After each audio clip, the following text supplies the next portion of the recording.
ಗಣೇಶನ ವಿಗ್ರಹದ ಮೇಲೆ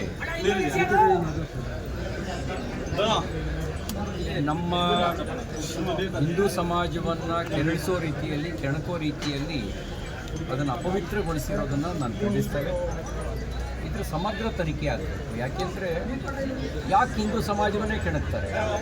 ಹಸುವಿನ ಕೆಚ್ಚಲು ಕುಯ್ತಾರೆ, ಆಮೇಲೆ ಒಂದು ಕತೆ ಹೊರ ಬರುತ್ತೆ, ಕೆಚ್ಚಲು ಕುಯ್ದವನು ಮಾನಸಿಕ ಅಸ್ವಸ್ಥ ಅಂತ.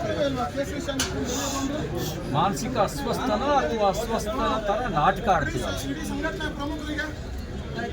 ಗಣೇಶೋತ್ಸವದ ಮೆರವಣಿಗೆ ಮೇಲೆ ಕಲ್ಲು ಹೊಡಿತಾರೆ, ಆಮೇಲೆ ತಪ್ಪಾಯಿತು ಕ್ಷಮಿಸಿ ಅಂತ ಹೇಳ್ತಾರೆ.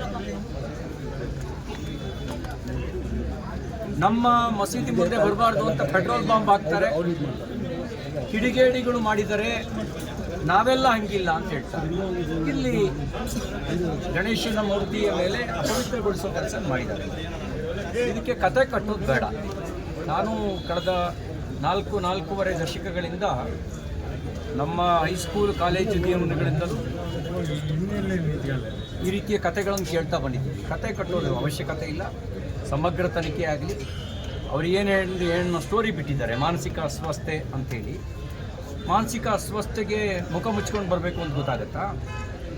ಮಾನಸಿಕ ಅಸ್ವಸ್ಥೆಗೆ ಗಣೇಶನ ವಿಗ್ರಹನೇ ಅಪವಿತ್ರಗೊಳಿಸಬೇಕು ಅನ್ನುವಷ್ಟು ಬುದ್ಧಿ ಇದೆಯಾ?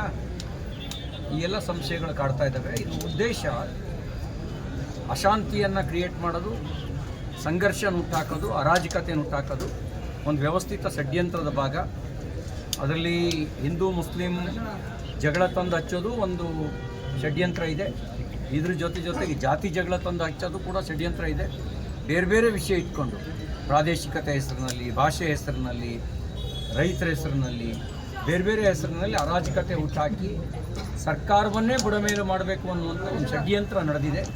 ಆ ಷಡ್ಯಂತ್ರಕ್ಕೆ ದೇಶಿ ಮತ್ತು ವಿದೇಶಿ ರಾಷ್ಟ್ರ ವಿರೋಧಿ ಶಕ್ತಿಗಳು ಕೈ ಜೋಡಿಸಿದ್ದಾವೆ. ಹಾಗಾಗಿ ಲಘುವಾಗಿ ಪರಿಗಣಿಸೋದು ಬೇಡ.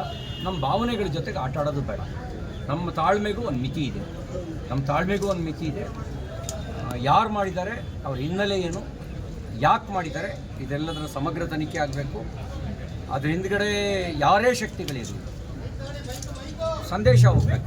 ಇಂಥದನ್ನು ಸಹಿಸ್ಕೊಳ್ಳೋದಿಲ್ಲ ಅನ್ನೋಂಥ ಸಂದೇಶ ಹೋಗಬೇಕು.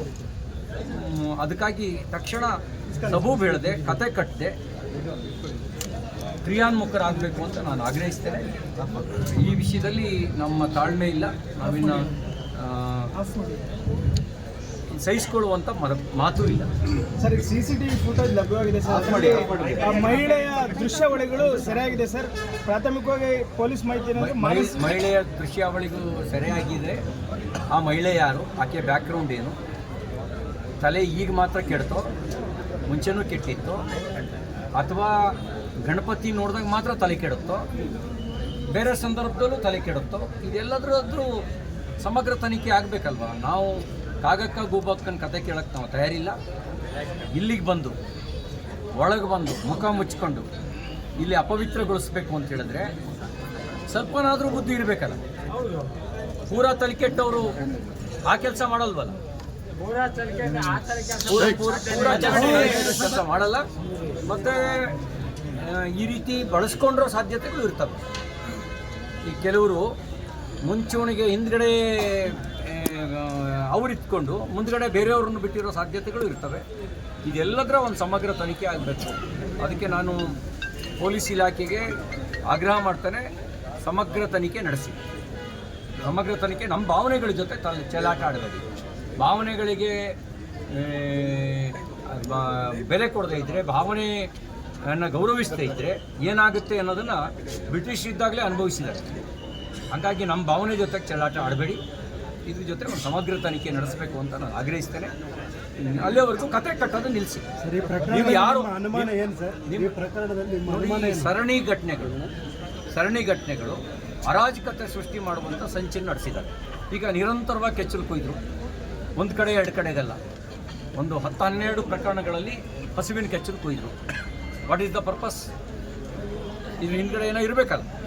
ಹಿಂದೂಗಳು ಹಸುವನ್ನು ದೇವರು ಅಂತ ಆರಾಧಿಸ್ತೀವಿ, ಹಿಂದೂಗಳು ರಚ್ಚಿಗೆ ಹೇಳಬೇಕು ಅನ್ನೋದು ತಾನೇ ಇದ್ರ ಉದ್ದೇಶ. ಅವನು ಮಲಗಿದ ಹಸುನ ಕೆಚ್ಚಲು ಕೊಯ್ದವನು ತಲೆಕೆಟ್ಟನು ಅಂತೇಳಿ ತಲೆಕೆಟ್ಟವ್ರು ಯಾರೋ ಹೇಳಿದ್ರೆ ನಾವು ಒಪ್ಪಬೇಕಾ?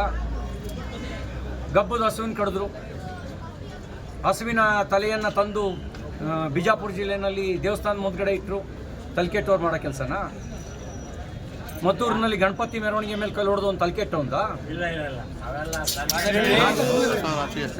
ನಾಗಮಂಗಲದಲ್ಲಿ ಪೆಟ್ರೋಲ್ ಬಾಂಬ್ ಹಾಕಿದವನು ಗಣಪತಿ ಮೆರವಣಿಗೆ ಮೇಲೆ ತಲೆಕೆಟ್ಟವನು ಅಂತ ಹೇಳಿದ್ರು ನಂಬೇಕಾ? ಹೇಳಿ, ಅವ್ರನ್ನ ತಲೆ ಕೆಡಿಸೋರು ಯಾರೋ ಇರಬೇಕಲ್ಲ.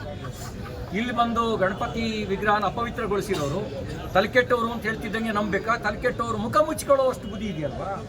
ಅಂದರೆ ನನ್ನ ಮುಖ ಕಾಣಬಾರ್ದು, ರಾತ್ರಿಯಲ್ಲೇ ಬಂದು ಗಣಪತಿಗೆ ಅಪವಿತ್ರಗೊಳಿಸ್ಬೇಕು ಅನ್ನೋಷ್ಟು ಬುದ್ಧಿ ಇದೆಯಲ್ವಾ? ಅಂದರೆ ಅಷ್ಟು ಬುದ್ಧಿ ಇದೆ ಅಂತ ಹೇಳಿದ್ರೆ ತಲೆ ಕೆಟ್ಟಕ್ಕೆ ಸಾಧ್ಯ ಇಲ್ಲ. ತಲೆ ಯಾರ್ದಾದ್ರು ಕೆಟ್ಟಿದ್ರೆ ಅವ್ರನ್ನ ತಲೆ ಕೆಟ್ಟವರು ಅಂತ ಹೇಳಿರೋರು ತಲೆ ಕೆಡ್ತಾ ಇದೆ, ಅಂಥವ್ರು ಮಾತ್ರ ಹೇಳ್ತಾ ಇದ್ದಾರೆ. ಹಂಗಾಗಿ ಇದನ್ನು ಸಹಿಸ್ಕೊಳ್ಳೋ ಪ್ರಶ್ನೆ ಇಲ್ಲ. ಸಮಗ್ರ ತನಿಖೆ ಆಗಬೇಕು, ಆ್ಯಕ್ಷನ್ ತಗೋಬೇಕು. ನಮ್ಮ ತಾಳ್ಮೆಗೂ ಕೂಡ ಒಂದು ಮಿತಿ ಇದೆ. ಇದನ್ನು ದೌರ್ಬಲ್ಯ ಅಂತ ಭಾವಿಸ್ಬೇಕು.